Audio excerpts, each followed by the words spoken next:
All right. Good evening, everyone. We are called to order for the January 11th Boyden Board of Trustees meeting. To begin, in compliance with open meeting law, we will do roll call. Deb Stone. To say present. We'll come back to Deb. Kevin Penders. Here. Catherine Uden. Here. Christine Igo Freeman. You're on mute, Joyce Christine. Present. Joyce Parlapiano. Here. And Deb Stone. Present. There we go. There we go. Colin Ernst present. We do Manny present as well, and Janice present. We'll do full roll call. Manny Lee. Present. And Janice Rosado. Present. Any other parties present that we have not called upon? So Pam is Pam. here. She's under Nick Riccio. Good evening, Pam. All right. With that, why don't we hop into our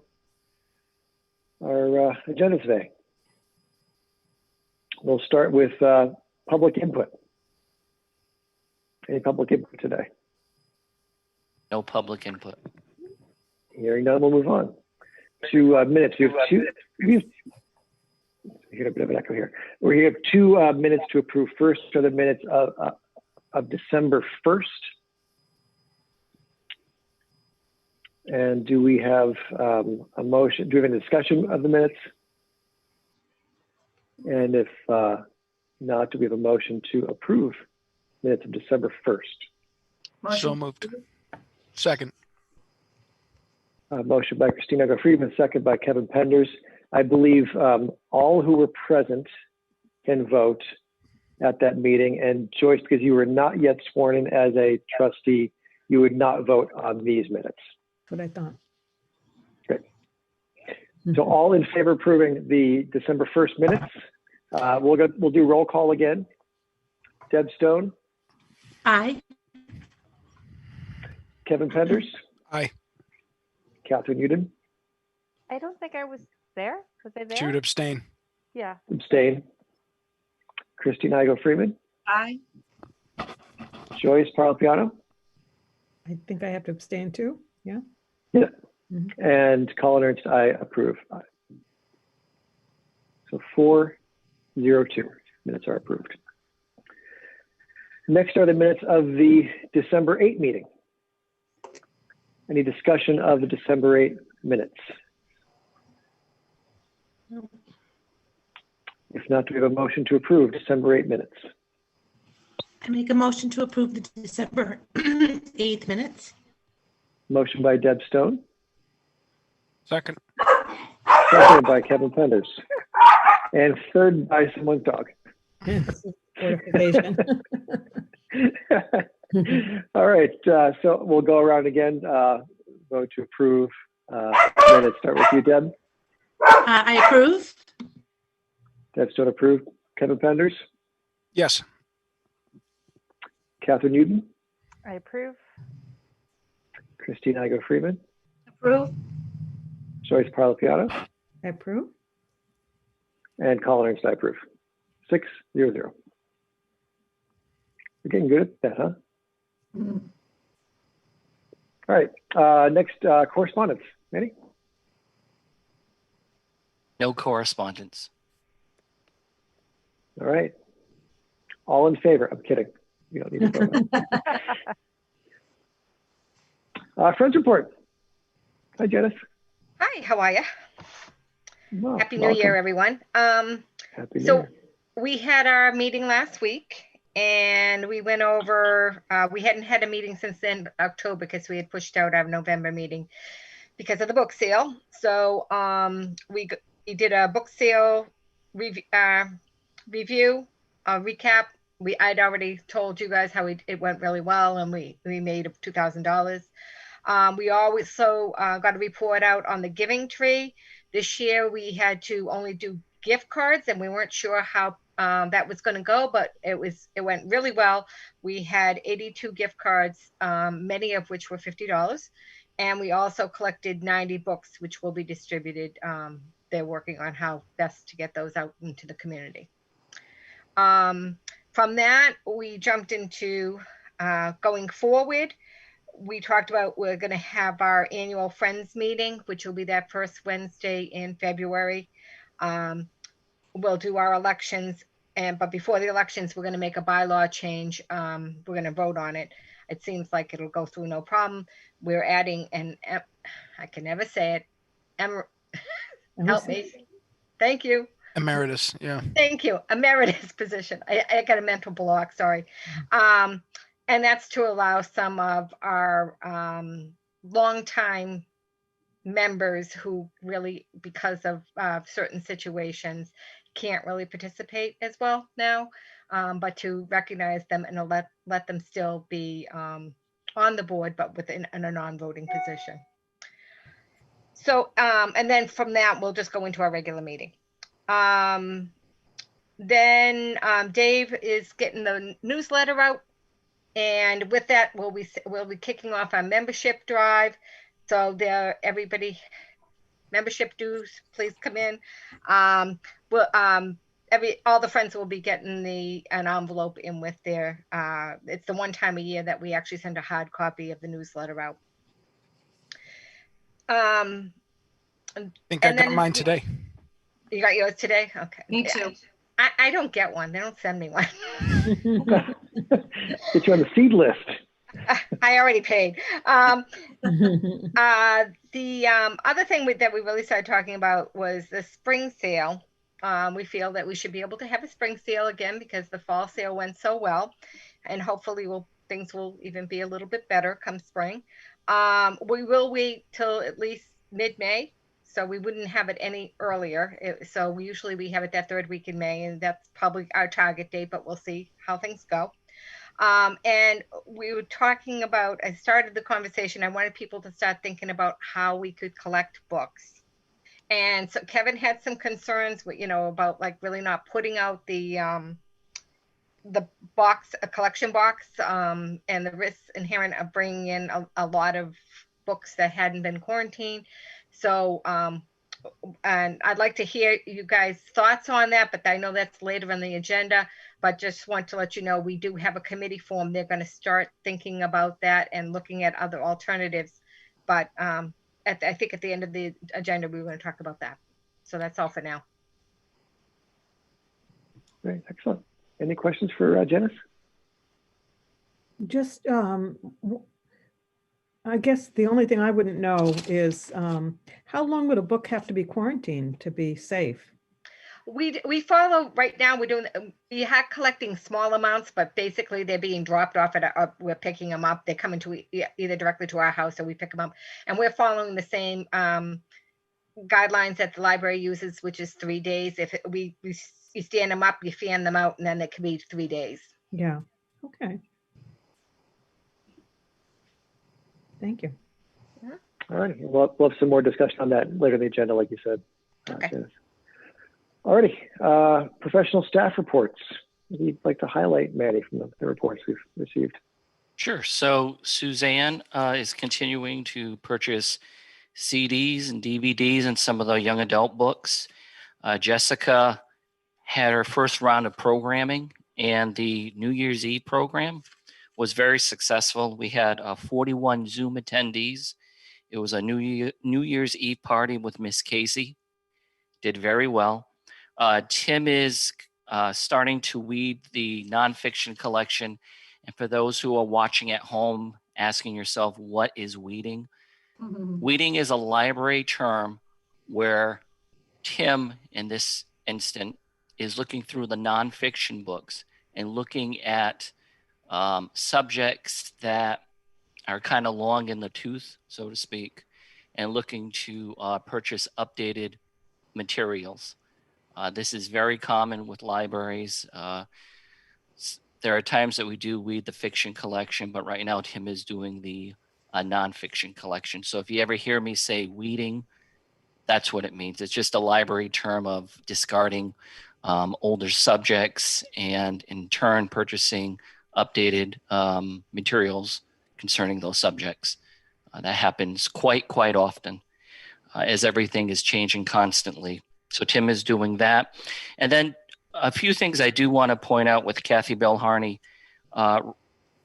Before Margie Rossetti was handling the weekly column in the Foxborough Reporter, and Kathy has taken that over since Margie's retirement, and she's been doing a great job. So she's the one that's writing the articles and published in the Foxborough Reporter. Then the other thing Kathy has been doing is working with our new substitute, Siobhan Anderson, who worked at the library.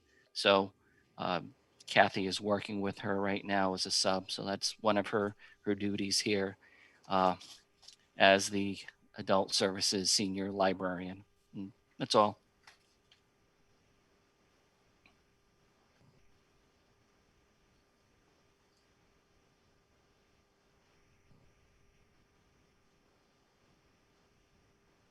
I think you're muted, Colin. Very soft-spoken. Not really. Anything you want to highlight in the financial reports? I know we'll have discussion on the FY22 budget later in the meeting. Anything in particular you want to highlight in the financial reports?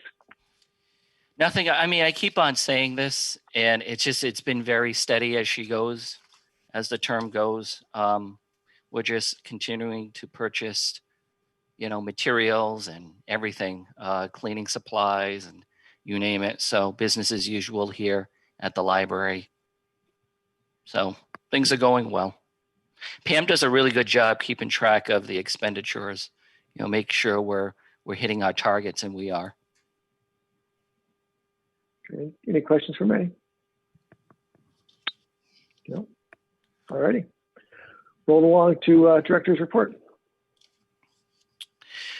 Okay, so one of the things that I did within the past month was attend an open meeting law training course. This was something that department heads were required to take. And I knew a lot about open meeting laws, just knowing things that you can do and cannot do. And some of the things as far as doing Zoom, and which I spoke about before our meeting, which I did not know. And that's just something that's going on during these times. But I think it's great, just so everyone knows what's going on, things that you can't do when it comes to an agenda and whatnot. So I did that course within the past few weeks. We'll talk about the budget in a little while, but I did meet with the town manager, and then Kevin and I and Colin had a meeting, and Kevin and I met with the assistant town manager and the finance director and the town accountant. We were closed on the 17th due to snow, and it's all washed away, thank goodness. One of the things that did happen within the past month is we have a yellow clearance bar before you enter the parking lot underneath the building, and someone did hit it and did not hit the building, but hit the pole. So Chris Gallagher and our facilities is aware. As a matter of fact, Chris Gallagher spoke to me on, I think it was Friday of last week, and they just have to wait till it gets warmer, and they're going to pour cement in the base because it's not going to fall over, but it's not completely straight. They just have to wait till it gets warmer to drop some more cement in there. So the bar did its job? The bar did its job, yeah, because if we did not have the bar there, we would have had another run-in, no pun intended. A bag of some concrete less expensive than fixing the paneling. Yeah, yeah. All right, good. Definitely. And just attending various sales directors meetings. Obviously, the big topic that's going around is the red zones. I know Foxborough, I believe, was in a red zone. I don't know if they still are. I guess tomorrow we'll find out if they're in the red zone for another week. And seeing libraries around here shutting down and going back to curbside. Here, we've been very, very fortunate and we've been very cautious when it comes to safety here for our staff and for our patrons. So we haven't had that talk yet, which is good. We want to stay open. We want to provide the services that we can to our patrons. So we're doing well. Libraries around us, they're having issues, but we're doing well here, and we'll continue to do well and make any adjustments that we need to do. We've got some time on the agenda later to talk about that as well, right? I'm sorry? We have time on the agenda later to talk about operations and COVID. Yes. Correct? Yeah, we have that on the agenda. And that's about it. Just attending meetings and survive the holidays. Good. Any questions for Manny? Okay. All right. Liaison reports. I think there's, as Manny mentioned, been a bit of activity around the budget, and we're going to hop in on that in a minute. I know there's a request for advisory committee to have us come meet with them. I think we have a date. Looks like we're honing in on next Monday, Kevin and Manny, to go and have a conversation there. So we can talk about that within the context of the budget. Any other liaison activity that we need to bring up in today's meeting? No. Or subcommittee as well? No. Okay. So why don't we hop into the FY22 budget? Manny? So when we adjourned last month, we voted on a budget, and that budget was presented to the town hall, the administration, as well as the finance department.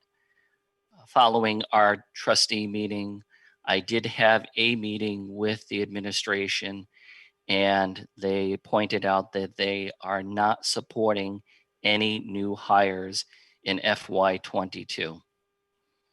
So then myself, along with Colin and Kevin, did have a meeting to go over the budget, and I explained what was going on, and we had a very productive meeting and created another adjustment. Again, needs trustee approval before anything can move forward. Some adjustments that were made, just kind of in relation to the meeting that I had with the administration. Following our little Zoom meeting, Kevin, myself, we met with the assistant town manager, finance director, and the town accountant last Monday. And we did go over the budget then, including the adjustments. Again, we'll go into that in a few moments on what transpired.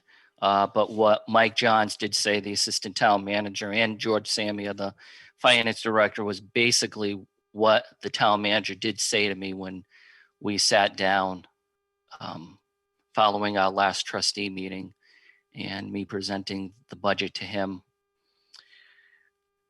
After the meeting that Kevin and I had, I know, Colin, you did speak and reached out to the town manager, and you had a conversation as well. The big sticking point, again, is the full-time young adult position. And they are not supporting any positions in FY22. So we're already behind. And there was a good chance that the Board of Selectmen, or the Select Board, probably will do the same thing. And AdCom, who knows? We still haven't met with AdCom, and I don't know where they stand. I probably have a good idea where they stand. So, Colin, you had the conversation with Bill, and I don't know if you want to speak about it right now, and then Kevin, if you want to jump in, and then I can jump back in as well. Sure. Yeah, well, I spoke to Bill after Kevin and Manny had the conversation to walk through the budget, and just a couple of things to highlight in the conversation, which was a very productive one. First, certainly, are the realities of the current day and what we anticipate from what towns and municipalities are anticipating from a tax base standpoint, and from a town perspective. Investing further in headcount is something that they weren't comfortable doing, and Manny and Kevin had a conversation as well, just as we think about our responsibility in spending the taxpayers' dollars. Need to think about what's the broader condition of the town as we head into. Really, I think we're going to see from a town standpoint the impact of the pandemic actually carry on until tax base actually works its way through. And my conversation with Bill, until there's more clarity in terms of what states and cities and towns will get from the Fed, just not a level of comfort yet in making the kinds of investments in headcount. That being said, what I believe Manny and Kevin shared, and I reiterated in my conversation, is the young adult library is very important to the Boyden Library. This is something that we've put on the table a number of times because we believe in it very strongly. And there's a segment of the population in Foxborough not being met, and that's counter to what our job is as trustees and as an organization of the Boyden Library. So certainly a role very important to us. And we had shuffled some things around to try and make that happen, but ultimately, what's right for the town is probably not to pursue that this year. Bill acknowledged that the role is important, understands why we want the role, and is certainly open to that role being part of the budget in future years. But understandably, what he asked is that that's all pending seeing what position that the state and the town are in next budget cycle, which I believe is certainly very reasonable until we understand what the available tax dollars and dollars of the library will be. So again, a positive conversation, and I made it clear how important this role is to us, and I think Bill and the town understand that, and we'll work to get that in future years. Kevin, Manny, anything you want to add in terms of our conversation or the conversation you had with the town hall?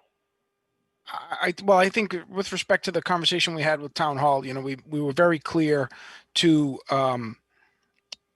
acknowledge that what Manny has put together, what Manny has gone back to town hall with, is reflective of what they asked him to do, with the full acknowledgement that it was something that we had not voted on, and that Manny was somewhat stuck in the middle, and the unenviable task of having to meet their requests while at the same time needing to come back to us to get approval for those requests.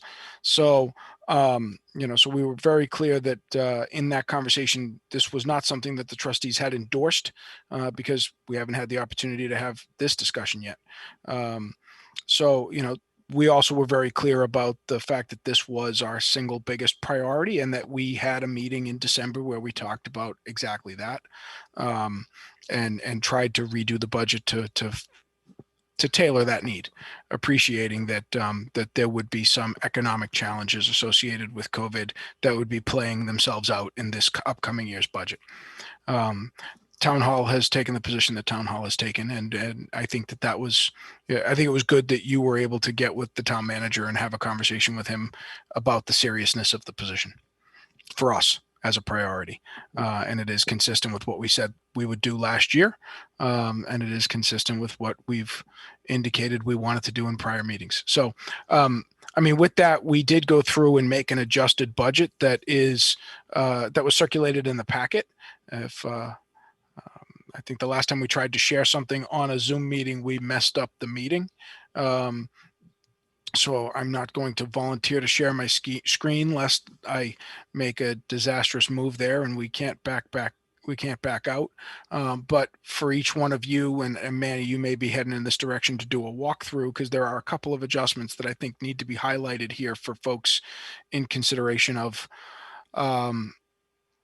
of what there is. But if you are able to, or if you have already in what was circulated around, there are two columns that really warrant your attention. The first one is the FY22 trustee voted column, and that is what we voted and approved back in the December meeting as the trustee authorized request for funding from the town. And then the second one is the column next to it on its right, the FY22 adjustments column, which is the column that has the adjustments reflecting the YA librarian position being taken out per the request from Town Hall. Some other costs taken out as well, as they are noted here, because COLA, cost of living adjustments, actually have been pulled out from each of the line items because they're being accounted for separately at Town Hall. And so you see we've made discrete adjustments on a number of different lines in the salaries and wages column, salary and wages section. And then at the bottom, there's a readjustment and insertion, a $13,800 insertion for COLA, which is all of the different portions in the various line items taken out and then reinserted down below, because we still have to report that to the Mass Board of Library Commissioners for our, for our budgeted allotments. We also took a tighter look at the potential for sick leave or vacation buyback associated with retirements. That number has been changed by $20,000 to reflect what we think is a more reasonable carryover now that Margie has retired, because the 30,000 number from FY21 was reflective of Margie's retirement, and obviously that's already happened. So there was an adjustment made there. And then following discussions with Colin and Manny and myself, and then following discussions with Town Hall, there were some other adjustments that were made on the capital expenditure side.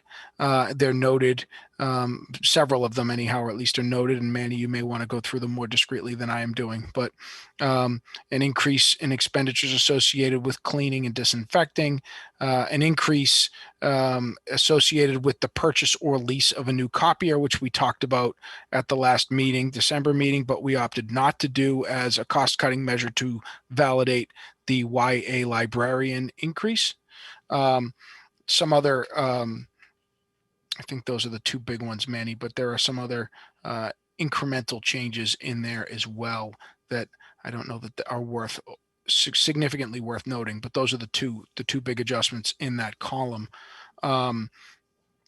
Overall, and this was not lost on Town Hall either, the budget that we have been asked to provide to Town Hall as an adjusted basis is a negative 2% budget.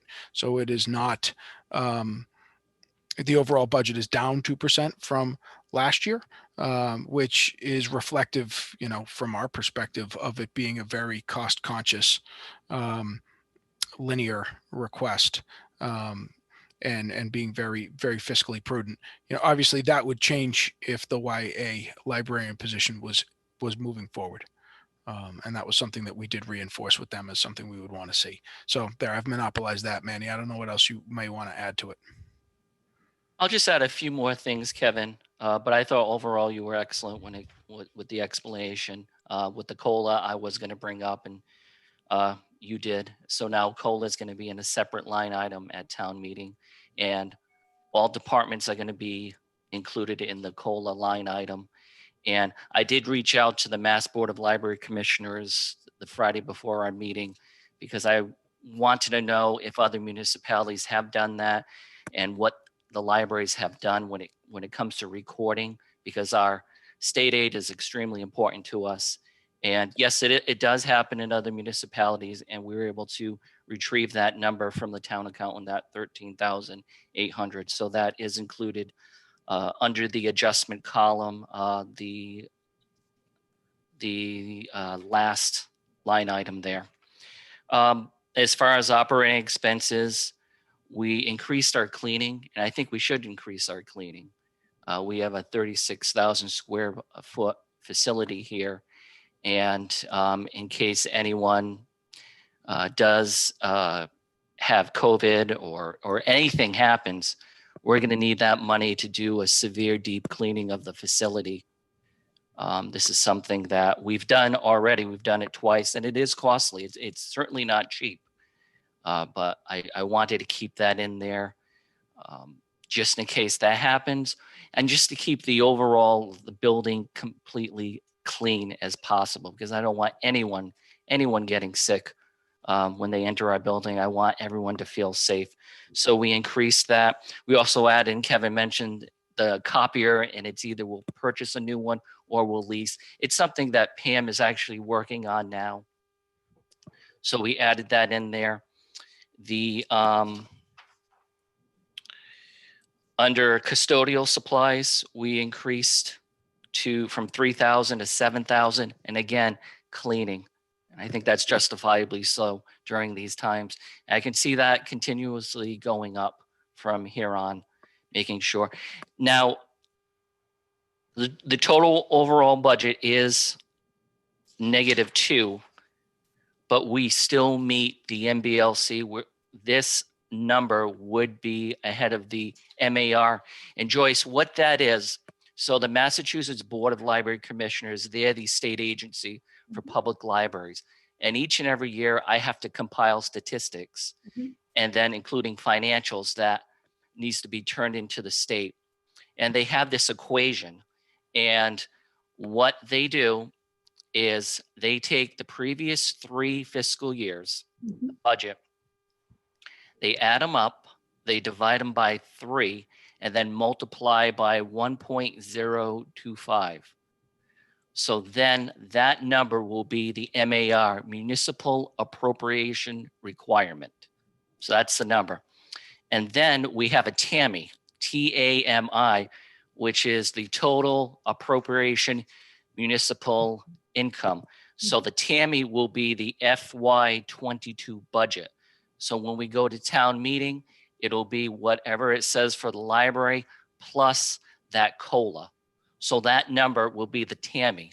And the TAMI has to be higher than the MAR. And in fact, the total library budget under the FY22 adjustments is higher than the MAR. So we would be in the clear. Manny, just for clarification, where does the utility costs and things like that are no longer reflected in our budget because they're absorbed on a consolidated basis with the town, where does that has to be reported in the MAR as well? Does that also need to be reported with the TAMI? Yes, it does. Okay, yeah. So there is another component that needs to be added to this. Right, and your utilities is gas, electric, telephone, and those numbers come from the finance department. So George Sammy, our finance director, will contact me in the fall and say, okay, this is what was spent when it comes to electricity, when it comes to heat, when it comes to phone. Then that number will also be included. So it'll be more than what we have here for total library. So that'll be included into the equation as well. It used to be back in the day, Jerry, who was the former director, and I had to do this in East Bridgewater before we had facilities. I had to keep track and get a hold of electricity and gas and phone and all that. But now we do have facilities, so it's kind of handled in another department. But I will get those numbers in the fall. So just for Joyce's edification and everybody's really, just as when you talk about the COLA adjustment and what's here, we also have to add in that piece as well when we report those things to the state. And the goal, there's a third piece. Yeah, and the goal behind it, Joyce, is we're ahead. Our TAMI will be higher than the MAR, and what we will get back is what we call state aid, and that will be a percentage of state aid that the state receives, which, by the way, I will say that the Mass Board of Library Commissioners, their state aid is the highest in the last 20 years. Wow. This year was monumental. I just found that out. Kevin, when was the budget approved? December, late December? Yeah. So, which is excellent. So our state aid, what we'll receive back is between $20,000 and $25,000. And that money has to be spent on some sort of capital. It cannot be spent on personnel. And libraries use it for a plethora of things. They'll use it on furniture, they'll use it on computers, they'll use it on, oh gosh, some just on books or databases because they don't have it in their own budget. So they'll use the state aid to purchase databases. So museum passes, so which is great. That's something that I know I look forward to each and every year when we get the check, and we'll be getting that letter soon, Colin. So we've been doing well. I gotta say, Joyce, Foxborough is one of the libraries around here.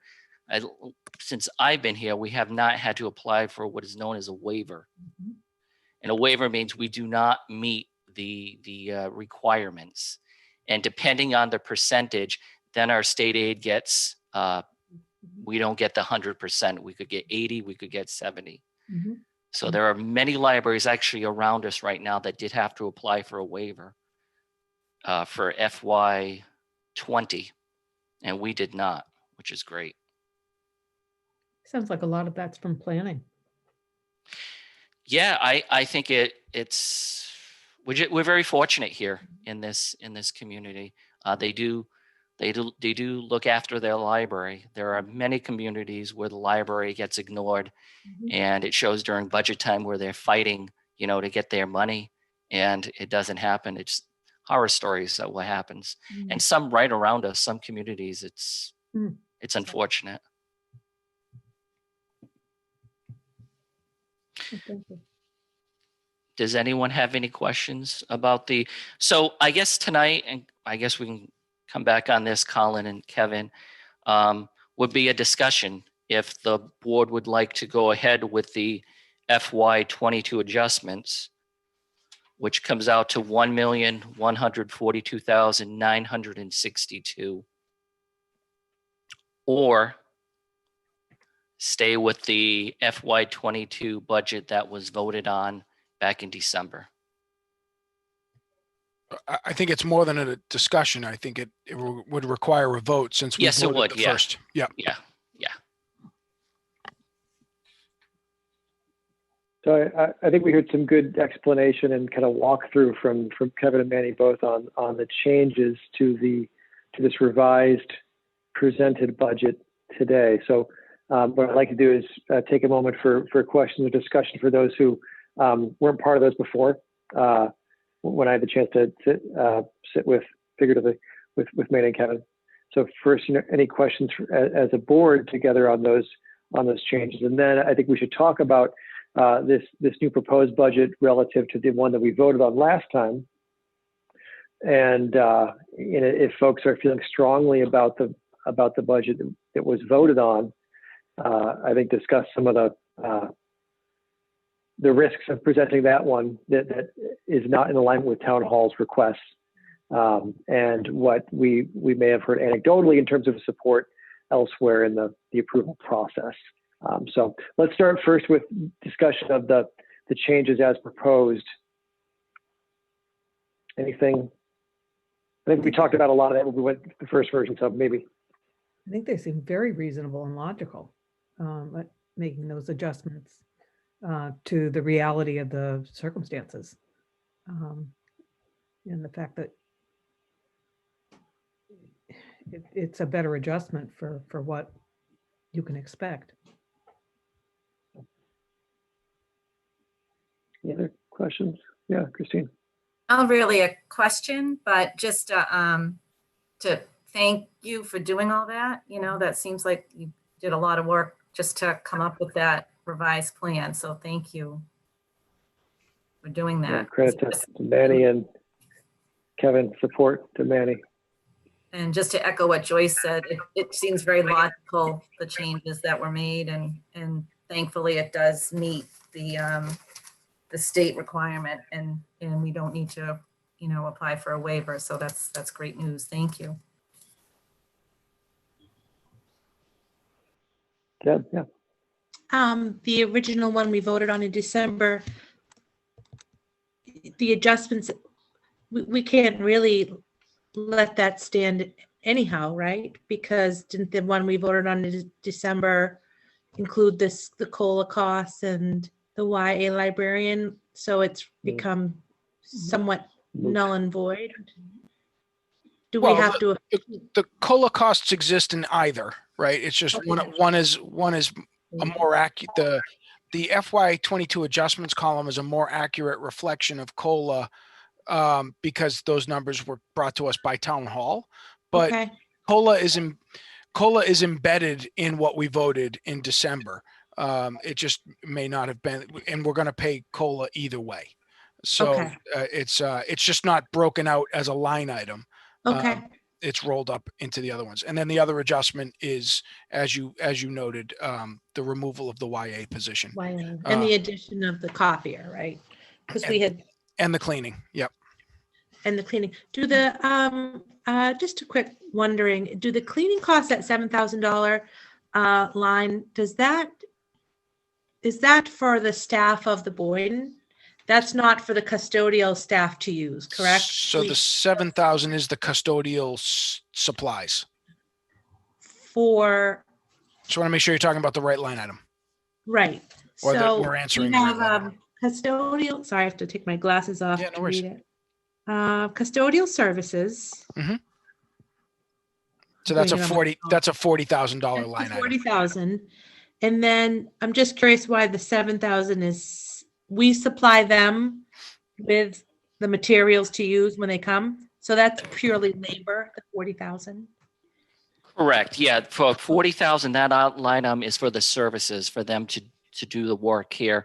And then the cleaning supply, that's going to be everything from toilet tissue to any sort of Solution. cleaning agents that need to be Mhm. purchased for the cleaners to make sure everything is disinfected before we open the next Okay. day.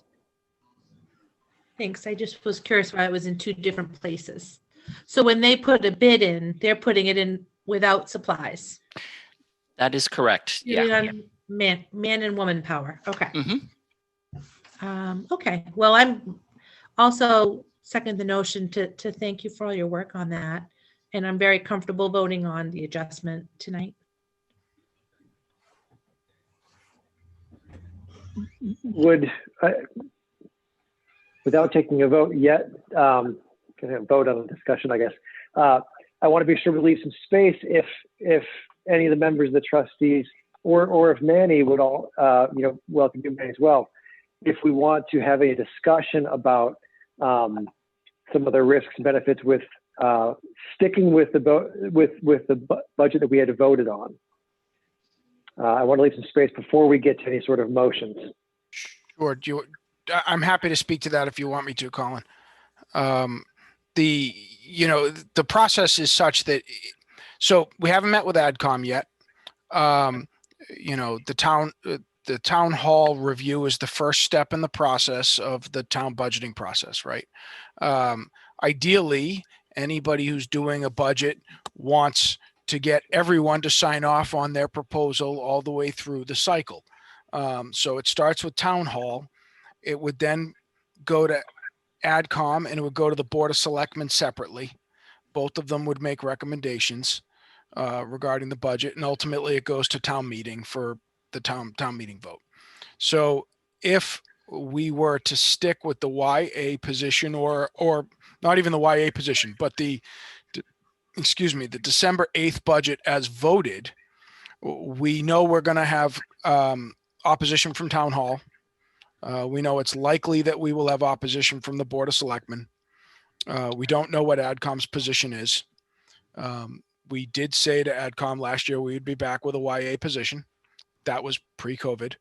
But that was the argument that we made last year as a need, identified need, consistent with the forecast, the long range plan, consistent with the data and the information available to us. And ultimately, we're likely to go to the floor of town meeting with without town hall support, without the Board of Selectmen's support, and making a pitch, basically a campaign to flip that funding support on the floor of town meeting. That would be the process by which we would need to go in order to achieve the December 8th budget vote. So if it's a disagreement that this board were to have with the request that's being made of us from town hall, that's the process by which we would need to go to try to overturn the direction we've been asked to go, or to try to maintain the direction we said in December we wanted to go, if that's more to the point. So it's not an easy process. Obviously, having the advisory committee, if the advisory committee were inclined to support the position and we knew that, then that would be a different, it's a question of which people say yes and which people say no, and how it all works out in the wash, right? But given what, given the economic circumstance that we may be looking at, it seems unlikely that I don't see any slam dunk support as we start the process, and you all need to be very aware that it's going to result in if you choose to maintain the December 8th report. I'm looking over at the spreadsheet to make sure I reference the right stuff. If you choose to maintain the December 8th vote instead of adopting an adjusted vote, you're going to have to be ready to fight it. And we also risk, if we were to proceed with the current budget that's been approved, and a lower amount were approved at town meeting, basically redlining the YA library, and then we get into risk in terms of, is our budget at the right level that we're not going to lose state aid. So I think there's some risks associated with this, and just acknowledging the risks also associated with not delivering what we're trying to do as a board of trustees and as a library in terms of the young adult population. There's challenges on both sides of this. I just want to acknowledge that. And so one of the things that we did say, that I said when Manny and I met with town hall, and I think it's an important thing to keep in mind here, is the library has a long history of playing ball, and has chosen its spots where it wants to do that. And Sunday hours is a perfectly good example of that. We funded the first year of Sunday hours because the then town manager did not view it as level services. And we said, if we fund the first one, we would like the town's buy-in that the next time we come around, that would be viewed as level services. We're not going to fund it out of our own pocket. It's a priority. It's a need. It's been identified. It's something we want to do. And so we made a deal to do that. It's not a nefarious deal. We made an agreement with town hall as to how that would be funded, but the board had to vote that change. It was a change that was different from what we were initially proposing. And that was a controversial discussion among the trustees at that time. Similarly, there have been discussions about who controls the building when the renovation project came up. And that has come up from time to time as far as what the role of the trustees are in the larger process. And when there are other needs, we initially didn't do the renovation project on a timeline that we were looking to move forward with, because there were other community buildings that needed to go first. And so that we walked through all of that with town hall. And so the notion that if this board chooses to adopt the adjusted budget as it's being requested should not mitigate for town hall's view at all the sense of priority that we as a board have, and for the identified need for a YA librarian.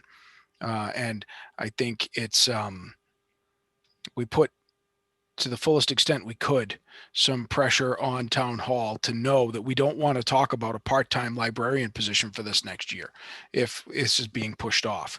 We don't want to talk about next year being the wrong year or not this year. I think it's important for all of us to be mindful of the fact that we have not added staff in this building since we renovated. We are serving the same population in a much bigger facility with much greater capabilities with the same people, the same resources that we have. And that's, that means we're not identifying and resolving needs. And so that's the balance here. And we've made a big point to drive that home to town hall, because that's the first start, the first place along the walk. I would expect that if AdCom asked us those questions, we would hopefully say the same message about the identified need. So that's my soapbox on that, I think. Appreciate that, Kevin. Yep. Other comments or discussion around the two paths we might take, the path we have, the new path we might choose. Hearing no further discussion and hearing some anecdotal support in terms of the revised budget as presented, is there a motion to approve the revised budget as presented by Manny this evening?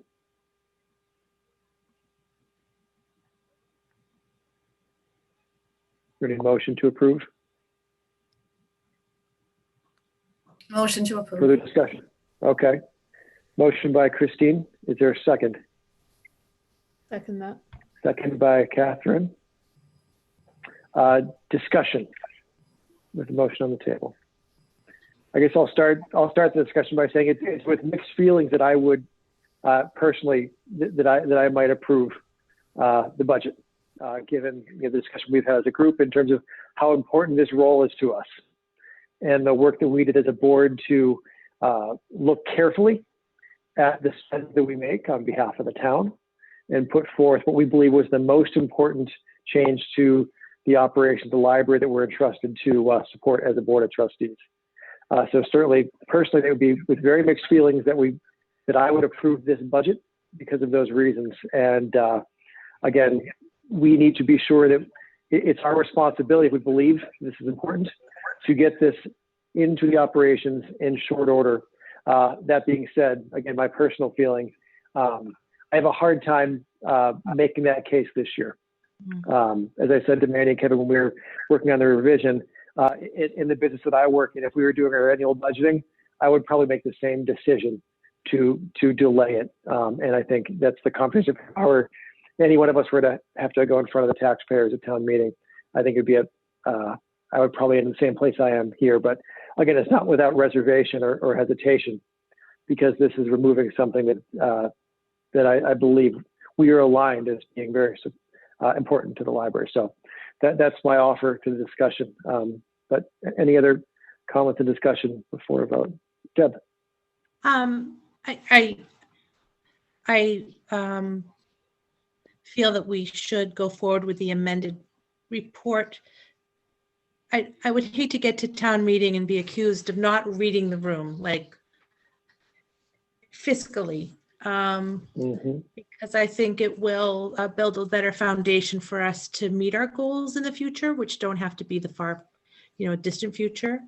And even though we've identified this as a need, because we're insiders and we understand it, and Manny's helped us, become really well versed in the need for this position.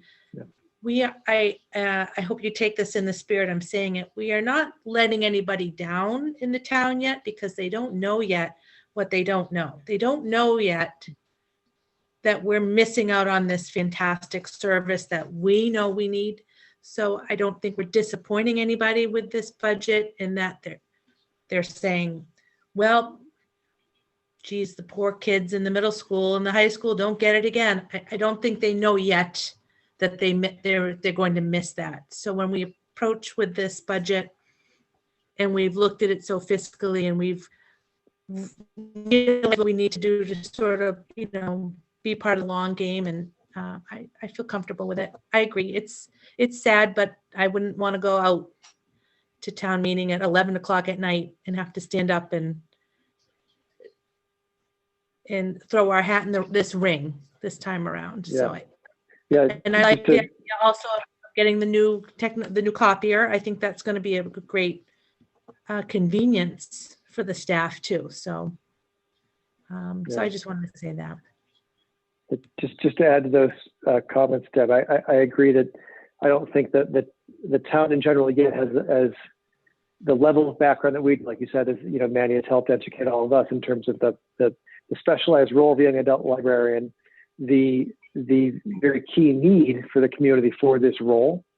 As such, it would be difficult to garner the support we would need to get this approved this year. Not to mention, just like you said, not wanting to be tone deaf in terms of the fiscal challenges. You know, that being said, even though the town may not know they're missing this yet, I believe it's our job as a board of trustees to continue to help them understand how much this is a missing part of the community. And maybe we take that up over this next year to continue to beat that drum, so that when it comes time and you know, hopefully we're in a fiscally more favorable position as a country, state, and a town, that it's more towards slam dunk than uphill climb. But we've had some dialogue, so there's people are doing backflips to welcome this new full-time young adult librarian in. But I think we got to keep beating that.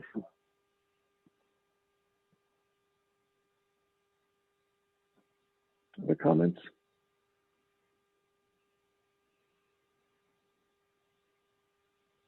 No. Hearing no other discussion, we'll do roll call for approval of the revised budget as presented by Manny on January 12th. Deb, start with you. I approve. Yes. Joyce? I approve. Christine? I approve. Catherine? I approve. Kevin? No. And I approve. 5-1-0. Okay. Again, difficult discussion. I understand points and you know, appreciate your position, Kevin, and your vote on this as well. And we'll keep, you know, keep on this path for next year, this being an important role. Okay. Moving on to coronavirus and operations, Manny. Before we screwed on, I need to close on that. I know we had our vote. So we will have that budget in hand for the meeting with AdCom on Monday that's scheduled. Manny, you'll update Town Hall on the approved revised budget. Yes. Any other housekeeping we have on that side? Kind of scooted right off of that. Any other housekeeping on budget? No. All right. Okay, now on to COVID and library ops. So I was just saying before about how libraries locally are shutting down and reverting back to curbside, and we've been very lucky and fortunate that we have safety first, and we haven't had any issues right now. That hopefully I didn't jinx myself just now by saying that, but things are going well here. The question came up before, and Janice was here. As far as the books, and Joyce asked this question about how long. So there was a study done right when the pandemic started with libraries and museums when it comes to quarantining items, materials. And the study showed that 72 hours is fine for each and every item that is standing upright, and is not piled on anything else. If items are piled, they're recommending, it was 7 days. I think now it's down to 5 days, but we're at 72 hours. We have a large community room. We also have a storytime craft room. That's where the items for children's go for quarantine. And the system is working really well here when it comes to that. So that's where that number came from, is there was a study done, and I believe it was released like back in June. May or June. It seems like eternity now at this point about it.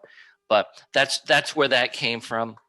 But besides that, Colin, I mean, I again, I don't want to jinx anything where things are going well here. You know, we're playing it smart, and staff is very smart. You know, all wearing masks and gloves if needed, and bathrooms are cleaned, and we still disinfect the areas on a daily basis on a schedule. So yeah, things are going well here. Manny, what have you seen in terms of any changes in just foot traffic during the week? We did see a slight increase. I mean, we still haven't reached capacity yet, but we did see an increase, especially around New Year's Eve, right around that time, right around the holidays. We saw a slight uptick, but again, nothing that reached capacity. And everyone's very, you know, we haven't had any issues here. Everyone's been very, you know, conscious when it comes to wearing masks and social distancing. So. Manny, can I ask you a question? What is holding other libraries back from opening or being open?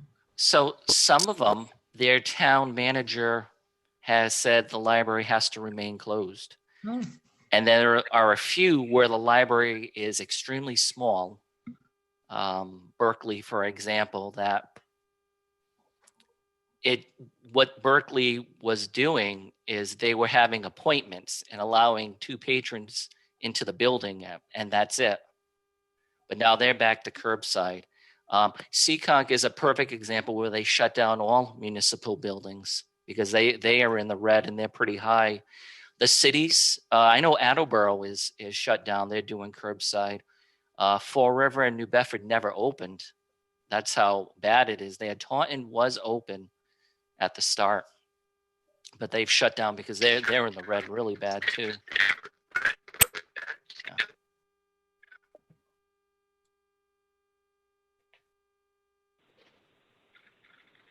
Any other questions? All right, keep doing what we're doing. Appreciate it. And again, we're now how many months into this? It always bears repeating. You know, great job by you, in terms of your leadership, Manny, and the staff, and finding ways to keep the library a vital part of our community when we need it more than ever right now. So thank you for the work and the stamina and the resilience that I know it takes. Thank you. Thank you. Okay.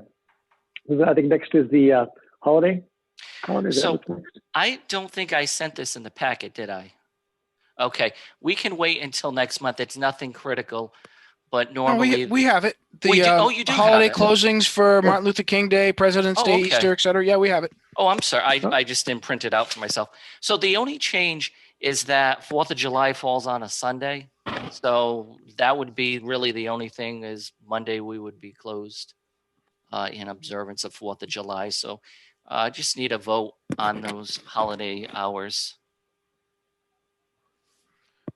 So moved. Motion by Kevin, second by Catherine. Any discussion? And we'll vote and we'll go again. Start with Deb. I approve. Joyce. I approve. Christine. Approve. Catherine. Approve. Kevin. Yes. And I approve as well. 600. Next is back to my agenda. Website, Manny. Sure. So I just wanted to start a discussion about that. So I think it's time to get a new website. I think it's time. We've had our website since I've been here, and I've been seeing other libraries and their websites and all the bells and whistles that they have. And I think it's time that we freshen up our website, go with a new a look. So I've been speaking with Kathy Belharney, who's our tech person here on site, and just speaking to other directors and companies that they've used. And so in the upcoming months, there will be further discussion and how this happened in East Bridgewater. I don't know if it happened here in Foxborough, but there was a small committee that would consist of myself and Kathy, and then also have a member of the trustees, a member of the friends. I guess this is all have to be done via Zoom instead of all meeting together, and looking at various companies that specialize with library websites or municipal websites. So we're looking at that. I think one of the things we're looking at is right now on our website, if we want to make a quick change, if we're closed because of snow, we can do it on Facebook and all social media outlets, but we don't have the authority to do it on the website. So we're looking at that. Is that because the web developer, I'm sorry, Catherine, go Oh, ahead. I was just wondering, how old is the website and what CMS is it? I don't know the second question. The first question is it's probably 6 or 7 years old. Okay. Because we just 6 years, when we came into the new building, we came in with a new website. We hired a consultant who worked with Kathy Belharney in particular at the time to do a full redesign, because the website that we had there was still a pterodactyl attached to it. So it was not particularly state of the art at that time. I'm not saying that this one is now either, but I'd say probably 6 years, 6-7 years. Sure, because we did it after we did the graphic design, branding, logoing initiative. Once we were back in the new building, yeah, and the individual who was retained would come in every once in a while and sort of do a demo with Jerry Cirillo and Kathy Belharney to show the trustees what the template was going to do and what the modeling was, and it is operating exactly as presented. That prior site was on GeoCities, Kevin. Was that the last platform?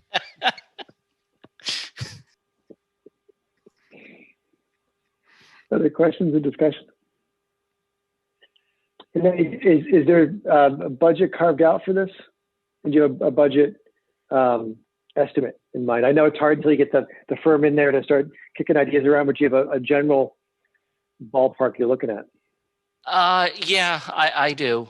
So one of the questions I did ask various directors was the cost, and I'm looking at libraries that are around our population. And the costs were under $5,000 for a new website. So there's a couple of companies in Rhode Island. There's one in Massachusetts, and they do cater to municipalities, especially public libraries. Yeah. Would they need to be on a vendor list? I don't think so, because it would be under a certain amount of money. That's what I'm trying to avoid. Yep. Is going out to bid and doing all, make sure everything is correct when it comes to procurement and all that. And yeah.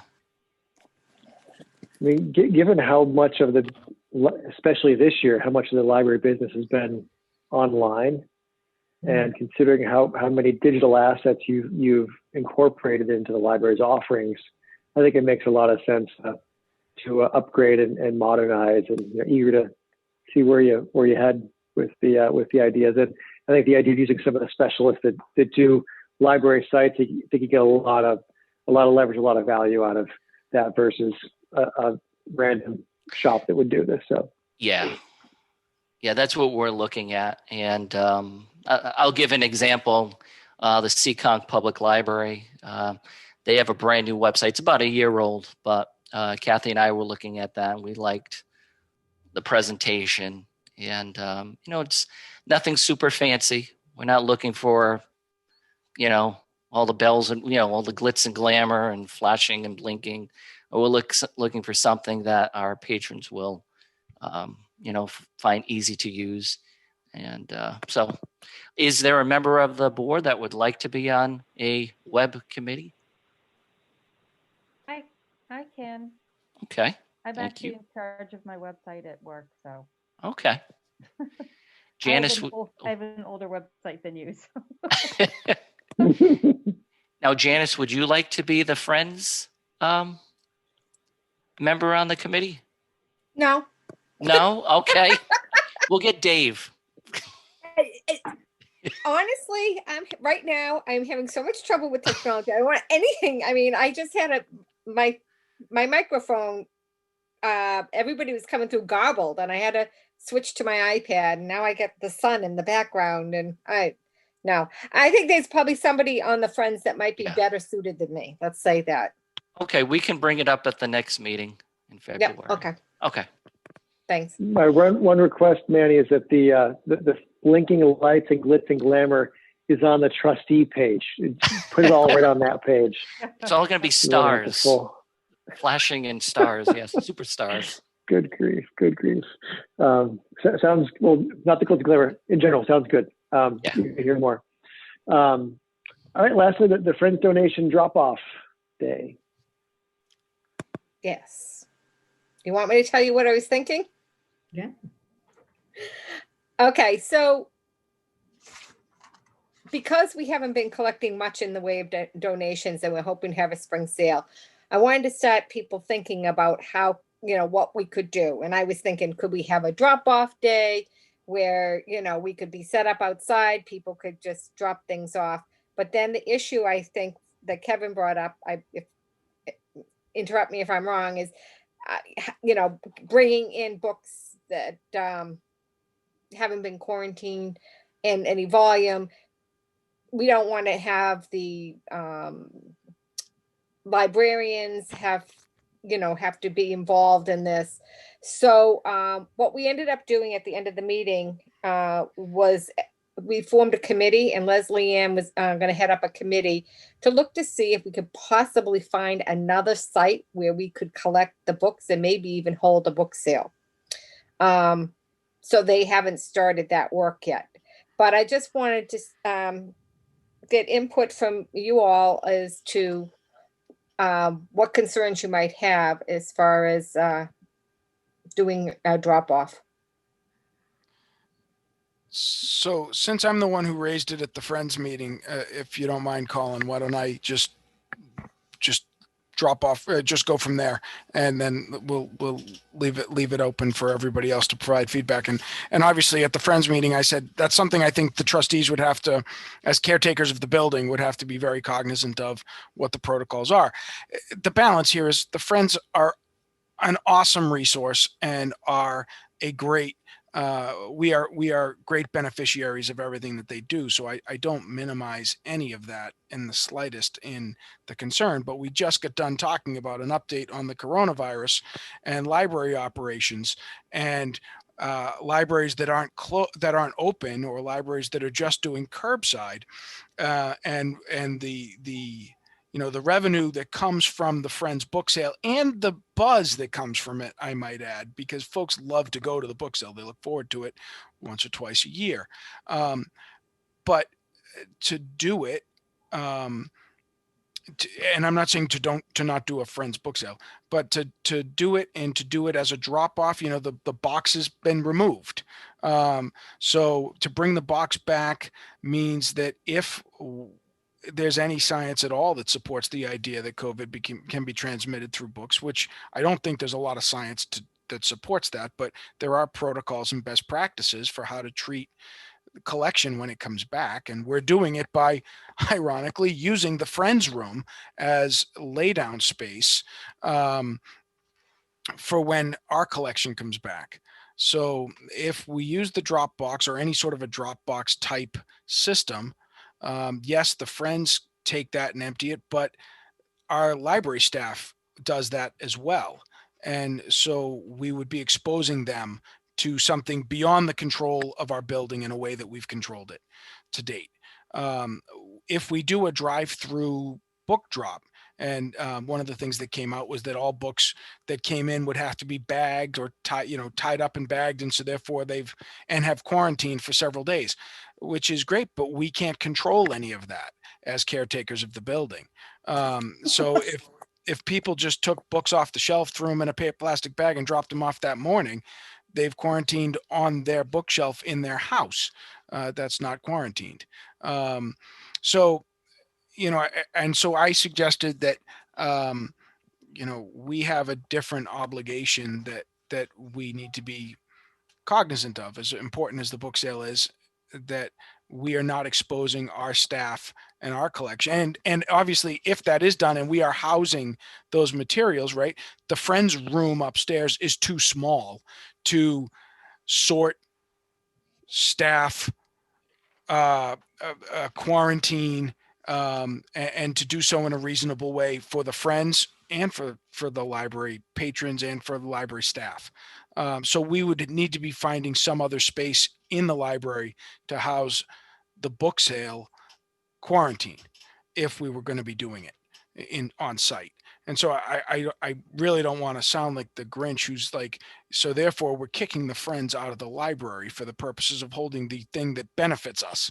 But those were my concerns when it was brought up the other night. And, to me, I have a hard time being cognizant of the cleaning and the preparedness and the responsiveness on coronavirus 3 agenda items before, and then saying we should hold open the doors and let people drive by and drop off bags, and we'll figure out a place to stock them. And if people miss the drop off, then the library staff will take over and fill the void, which we know they will do because that is how great our staff is. But I don't want to expose them. So that was my concern. My suggestion to Janice was that if Leslie Ann and other folks that are doing sort of I don't want to drive the book sale away from the library, but at the same time, I don't want to expose the library to the need to close. And that's the part that leaves me without a resolution there. But my suggestion to Janice was that if Leslie Ann and others wanted to explore, for example, the Bethany Church has a lot of lay down space areas that are currently not being used because Little Footsteps Preschool is closed and this is closed. And if, other things aren't happening. So if they want to make space available because it's static space, and that's something that can, and that's an example, but, St. Mary's, St. Mark's, others have, more common space that don't require us to give up like the reading room. So that was my suggestion back to the Friends when it came up as something that I know, other libraries do. I mean, we've been really through the Friends support and donations and just charity in the past, that the Friends room is named after them because of a significant donation that they provided to us during the renovation. It's not just a plaque on the wall, right? So to have the Friends room host the Friends book sale in normal times is really special. I know of a number of other libraries where the library book sale is not held at the library anymore. Because it's in the way of the flow of operations, and that has nothing to do with COVID. It hasn't been held at the library in years. It would be a shame for that to become the norm, right? I'm certainly not advocating for that. But I do think that we have to be really we have to be really careful about how those resources go, and work through. So so that we're not jeopardizing our mission, which is to keep the library open in a safe, responsible, and reliable manner for our patrons, most of whom are Friends. I can't see anybody right now. Now my battery on my iPad is dying and I don't have the plug here. So, this is what happens when you're working out of your vacation home. So I would like to just say that I would like to report back after Leslie Ann and her group has got a chance to do some research. We would not be doing anything till at least April anyway. So I think we have time for this. I just would have liked to have got your input, but I'm not sure if my battery will hold long enough. Any other thoughts from folks? And we can talk fast. We don't lose Janice. How about like the Payne Schoolhouse? Is that being used? That's probably a fairly open space. It's not very big though, but something like that maybe that a town building that's not being used? Yeah, I'm hoping that they will go to the town hall and ask them, someone about facilities that they might know that the town owns. So, Mhm, mhm. yeah. So, Do folks, does anyone disagree with the recommendation to see if we could find an alternative place to collect the books? Thumbs up from Deb, Joyce, Christine, Catherine. Yeah, okay. So it sounds like Janice, you're going to do some research with the Friends. We'll be able to discuss this at the next meeting and have some more discussion. yes. Great. Appreciate your understanding on the matter, and I think it's we so appreciate all the work the Friends do for the library and the community, and I think this is, as Kevin said, just needing to look big picture on keeping the library open and mitigating risk. So appreciate you working together with us on that. Yeah, I mean, ideally, wouldn't it be great if we could find a place that we could do drop off, then we could quarantine the books, then we could sort the books, and then we could have a sale all in one place. That would be awesome. But, I don't know if we'll be able to find that, but we're going to look.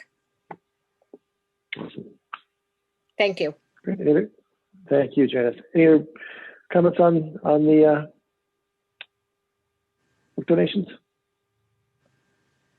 Good Nope. idea. Yeah, So Catherine. what was the timeline? You said spring?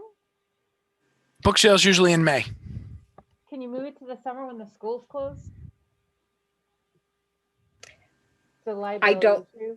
I don't know. I don't know. I mean, it may, we're trying to keep to our time schedule, but, if we can't find something, then we might have to. I don't know. We'll have to see. I mean, we have books, but it's just like, we don't want patrons that have come to our last sale come and say, oh, it's the same books, and then not come back in the future. So we're trying to, make sure we have some fresh stuff. I would think that any town-owned facility is going to raise the same issues that I just did. But that's why I was thinking about some of the faith-based options might be more amenable. But but I think, if Leslie Ann comes back and says, we canvassed the neighborhood and here are the places that we think work and here are the places that don't, then you'll have more information. I don't think we have to. I don't think it's in the Friends' best interest for us to isolate that for you. You guys will figure out the broadest world you can. Yeah. I mean, if we have to continue, if we have to just do it at our own homes, we will do what we have to do. It's just we can collect more if we have a place for it. So we will see. Okay. Thanks, Janice. Thank you for your input, and we'll keep you posted. Appreciate it. Thanks, Janice. All right. Anything else for us to discuss in new business before we adjourn? All right. Hearing none, do we have a motion to adjourn? So moved. Kevin Penders, seconded by Catherine. We'll do our final roll call today. Let's see. Catherine. Yes. Yeah. Deb. Yes. Yes. Joyce. Yes. Yes. Christine. Yes. Yes. Dean Penders. I'm tempted to vote no again. No. Yeah. Yes. Yes. And yes, 6:00, we are adjourned.